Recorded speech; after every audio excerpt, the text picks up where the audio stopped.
Hello, welcome to Revive and Rise. I'm your host, Melody Parrish, and I want to thank you so much for joining us today. Today, I want to continue talking about my brother and the life lessons that I learned from him. I want to share stories and share the way that he drastically impacted my life in such a positive way.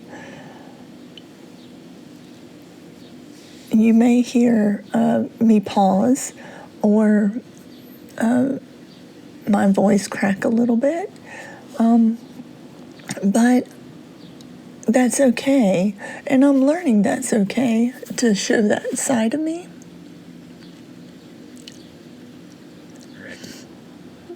And I'm learning so much about grief, and I'd like to pass that on to you. That grief just shows up unexpectedly through a word, through a memory, through a place, through an idea. And sometimes we just can't control that. And it's okay. Grief doesn't have a time limit, and it's so important for those that are going through grief to understand that. Society will tell you that you need to be over it by now. Society will tell you that it's been long enough. You should be over it. You should be stronger. You should, so many different things. You should do this, you should do that. And like I always say, the word should is an asshole. And it makes us feel like we're not good enough, like we're doing something wrong. But as you're healing from grief, there is no should. There is no time limit. There is no way to handle it specifically. You handle things in your own time and at your own pace. So I want to start by sharing about my brother. There were so many times, he had a treatment-resistant type of schizophrenia. And what that means is that most medications that are recommended and tried, they don't really work as well as they should. And as a last alternative, he was put on Clozaril by his psychiatrist. And that worked really well for him, but at the same time, it had such dangerous side effects. And because of that, and the side effects that occurred, his psychiatrist wanted to switch him to a similar medication, but a lot more safe, without all of the dangerous side effects. So he was changed to Loxapine and monitored very, very carefully. And once that happened, all of those negative side effects seemed to go away. There were still side effects from the medication, of course, but he did a lot better, and he was able to function a lot better. as I said before, he had agoraphobia, which means he was terrified of large crowds of people. And he stayed in his house most of the time. He stayed by himself, alone. But he did, when he went to the doctor, he did interact with people. And I feel like that's because he was comfortable. He was very comfortable. I know I personally am very comfortable with individuals that have brain injuries because and other physical and mental challenges, and that's because we understand each other. And I feel like that's why in the doctor's office, in the psychiatrist's office, he was able to interact with people because he felt like they understood him. And we'll get into that more in depth, and that idea as we talk about things in this episode, but in future episodes as well. The importance of being understood. But once he started the loxapine, it really helped with that agoraphobia. Of course, it was still there, but it at a far lesser level. And so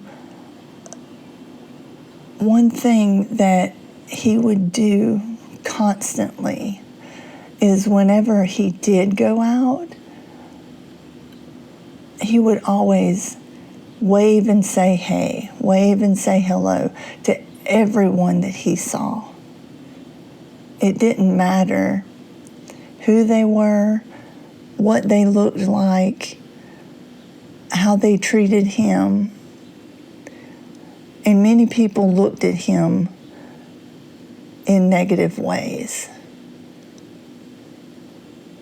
Many people judged him because of his illness. And he didn't seem to mind that. He would say hey to everyone. I remember when we would go out, when we would go to the doctor, when we would go to the store, way in the future, when we would go to eat places, he would say hello to everyone. As we walked in the store, hey, how you doing? Hey, how you doing? And a little wave. It was always something like that, of that nature. And you would see smiles come on faces. And of course, you would see those people with negative reactions, but the positive reactions far outweighed the negative ones. You would see smiles, you would see people that were maybe shocked that someone would say hello to them, not knowing them, but every time he would do that. And I think that it really came from a place of feeling misunderstood, feeling left out, feeling ignored.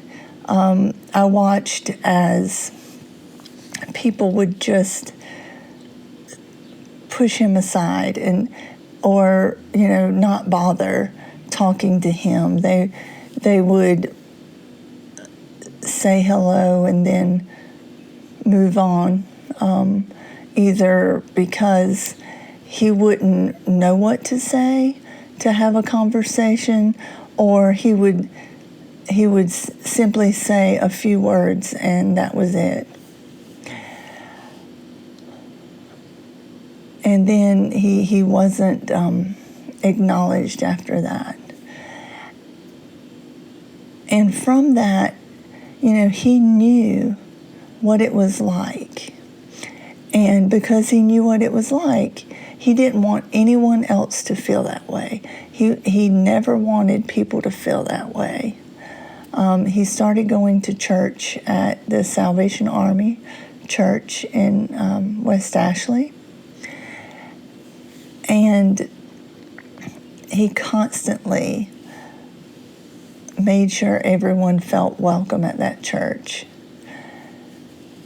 It was amazing to watch the transformation, and from a man that was so scared and so fearful and so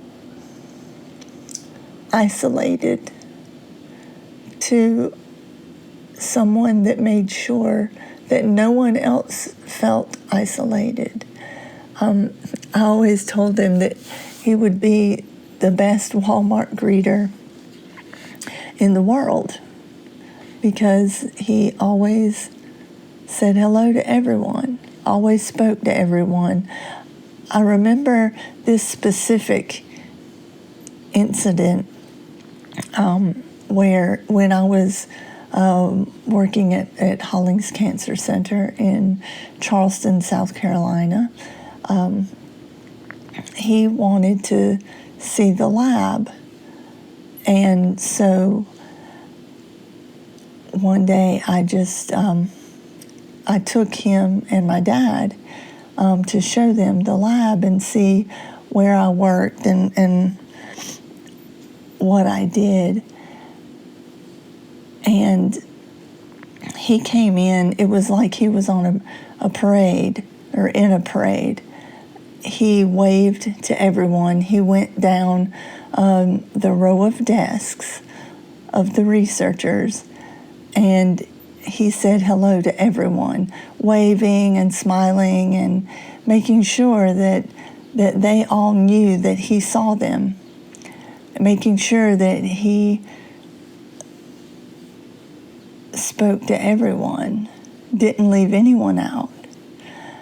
And he walked through all of the desks and everyone that was there, he passed by and made sure to speak.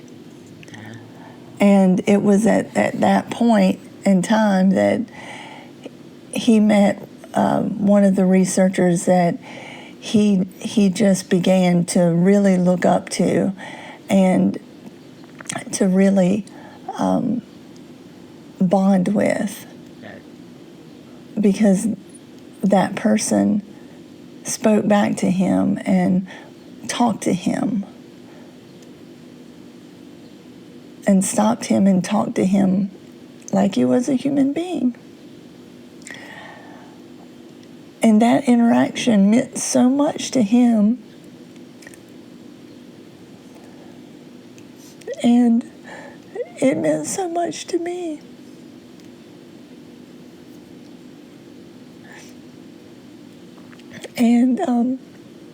And from that moment on, he always asked me about that person. And every time I talked to him, he would ask me how that guy was doing. It was such a powerful thing because he felt seen and heard and valued, just as he was making other people feel seen and heard and valued. And because of that, because I saw my brother always talking to people, at least acknowledging them as he would like to be acknowledged, as he wanted to be seen, as he wanted to feel like a human being, and he wanted to be valued. That had such a deep impact on me. And I realized that I needed to do the same thing as well. I realized that I needed to at least acknowledge others and at least see people and let them know they're seen. And it's so important. I know I've been the recipient of that hello and that smile or something of that nature, even if it's just eye contact. I've been the recipient of that, and it's meant a lot to me. And so it's very important to do that, to acknowledge others, to see others for who they are, because people are going through things, and you never know what they're going through. You never know what they're carrying with them. Sometimes people are on the verge of doing things that can have a great impact on their life. For example, there's many people that are walking around that are thinking of doing negative things to themselves, that are thinking of harming themselves in some way. And we don't even know that. We don't even know what's going on. All we know is that that person's there. All that we know is what we see. All that we know is that that person is there and they're functioning. There is a thing called functional depression, and it's something, people go to work, people interact with others, people laugh, people do things and share experiences with others, and yet can be in such deep depression, and they can be filled with such negativity because after all of those things, they're left with their thoughts, because you can never escape the thoughts in your head. You can never escape that, and sometimes people don't know that. They don't know when they're passing someone in the store, when they're passing someone on the street, when they're passing someone at work. You just don't know what they're going through. They may look okay. They may act okay to try and cover it up, but you never know. However, a simple hello or a simple smile or a simple "how are you doing," when you have the time to actually listen. One thing that really bothers me is when people say, "Hey, how you doing?" and just walk on past you. And I feel like, don't bother asking me how I'm doing when you won't even stop and listen. So I try not to do that.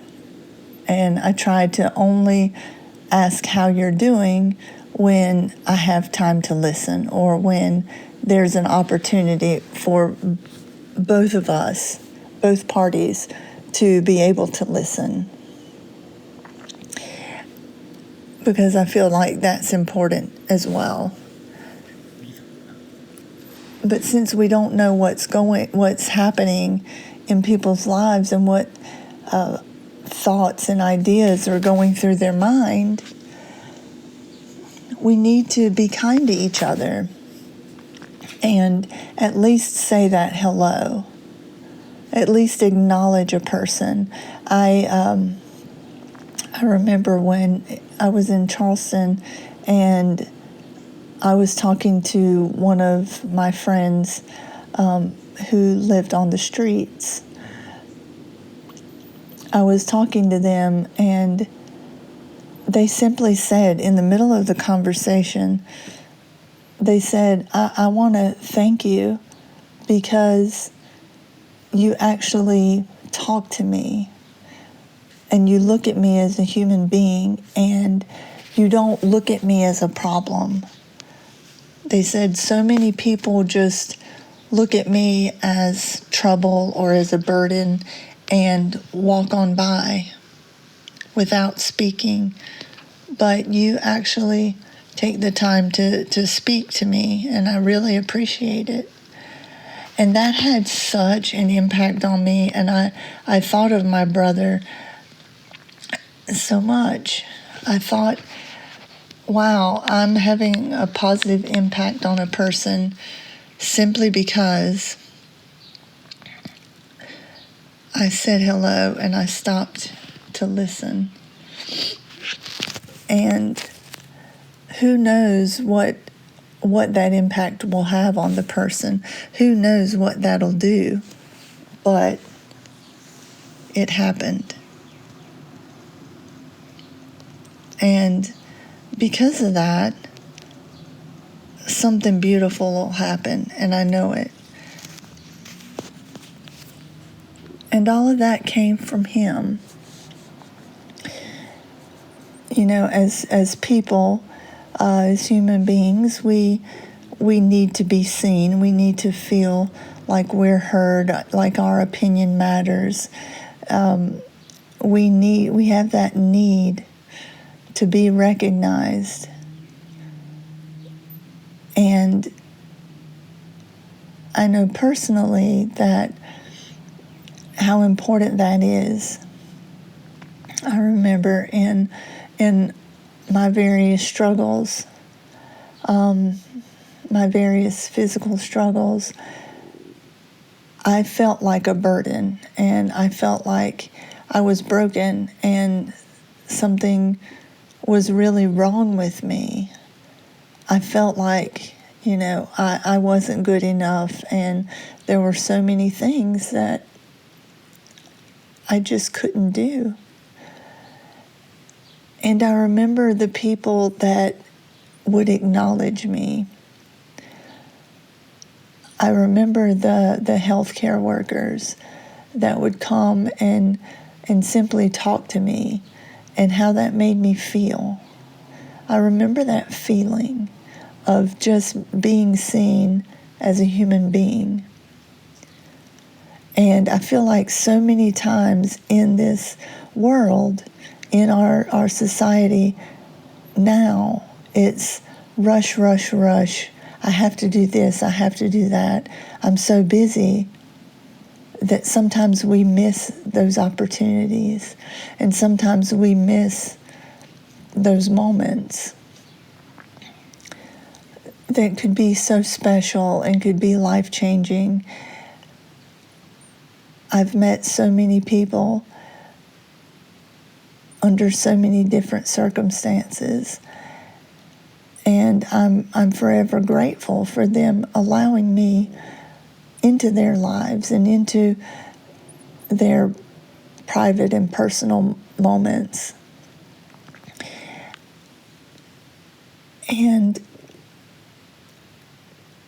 I remember looking at my brother when he did this, and I knew his struggles. I knew all of the things he had to overcome to be able to do this.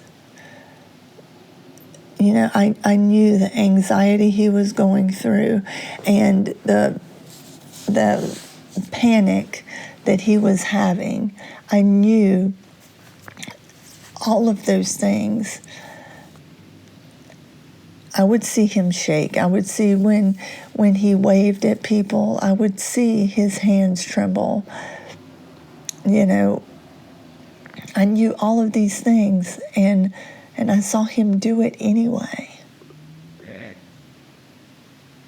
And I felt like I wanted to be that strong. I wanted to take that moment because he knew how important it was. He knew how important those moments could be and how life-changing and moment-changing they could be, even though it's something so simple that most of us don't even think about.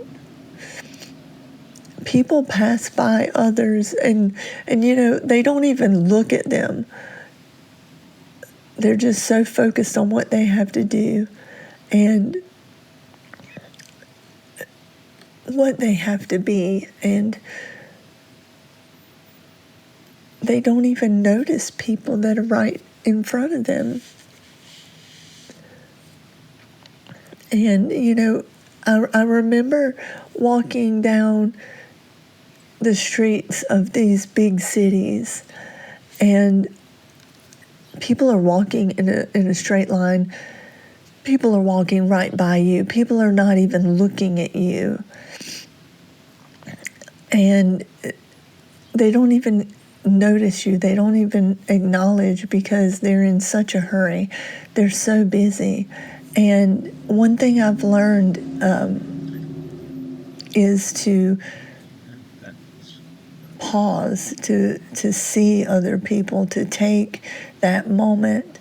And that really came from my brother, and watching him do that, watching him slow down and take that moment to make sure that the person that he's greeting, the person that he's speaking to, the person that he sees never feels like they're not important, never feels like they're unseen, never feels like they don't matter, because he spent a long time feeling that way.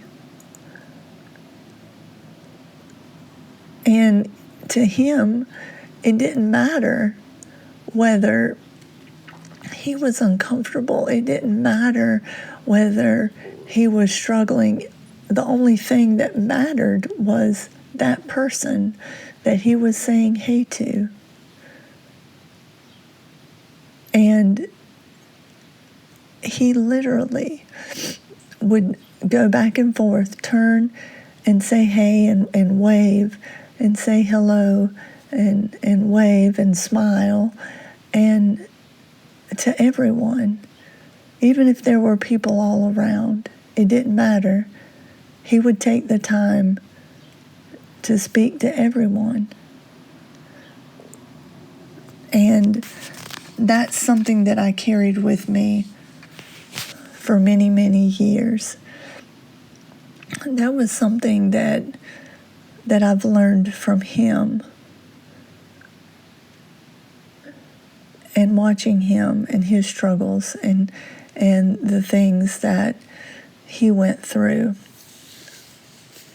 So I want to thank you so much for joining me today, for listening to me share beautiful things about and moments about my brother and lessons that I've learned from him. And I hope that I've helped you in some way. I hope that I've inspired you in some way to go out and share his legacy and just take a moment to see people, to see others, and to greet them, to take a moment and make them feel special, to take a moment and make them others feel acknowledged, seen, and important. Thank you for listening, and just remember that you do not have to suffer alone with whatever you're going through.